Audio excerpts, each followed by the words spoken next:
Okay, so I'm really listening to a podcast called Obituary, Obitchuary.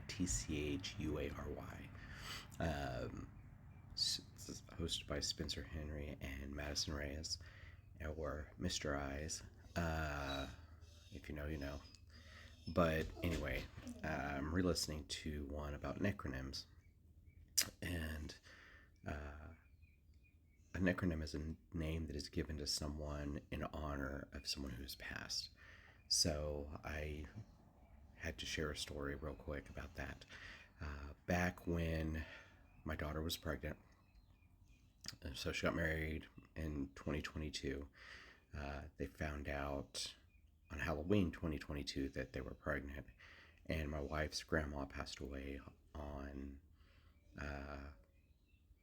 November the 3rd, 2022.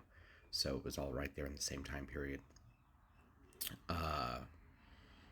And I sat there and looked at my daughter and I said, "You should name her Sarah Elizabeth." That was her great grandma's name.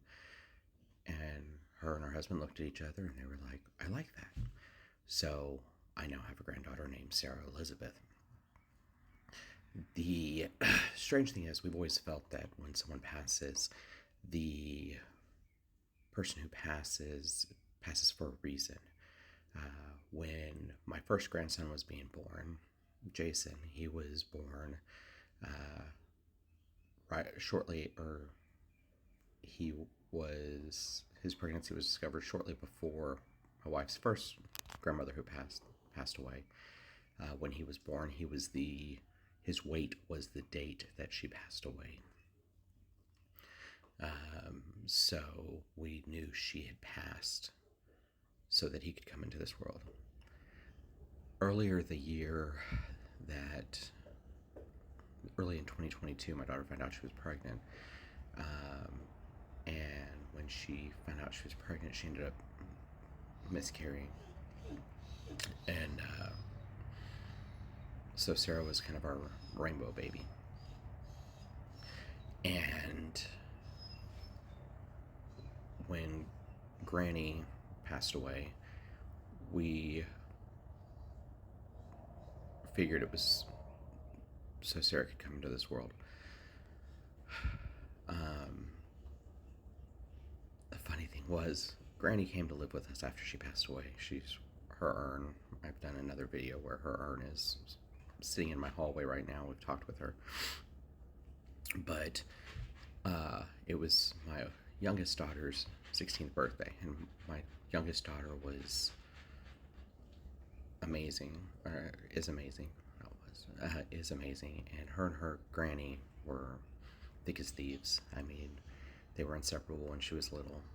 They shared a room when Granny lived with us.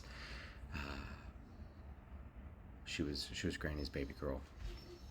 So the day of the 16th birthday party, I passed by the urn and could feel something telling me, "Put her out in front."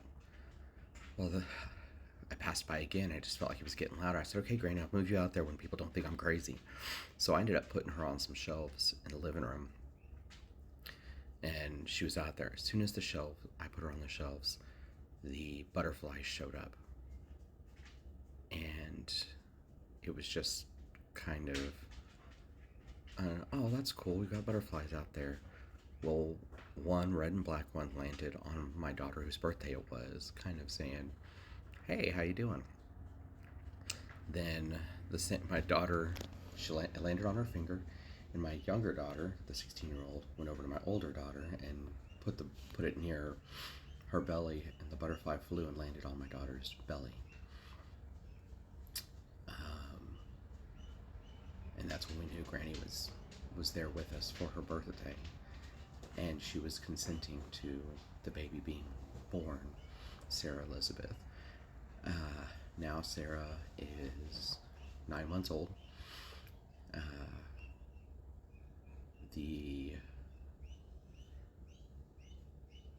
She's got this personality that every now and then she'll make a face, and you see Granny's face in that baby. And anytime she comes over, she wants to go into the hallway, and she'll sit there and stare at the pictures. We've got walls and walls of old family photos, everything from tintypes all the way up to current. And she'll sit there and just stare at where Granny's at. So, anyway, that's the necronym that we gave my daughter, or my granddaughter. And I don't think anything would have been better. I think we've got the approval of the deceased, and it's all good to go. You guys have a wonderful, wonderful day, and feel free to share your stories with me. Thanks a lot. Bye.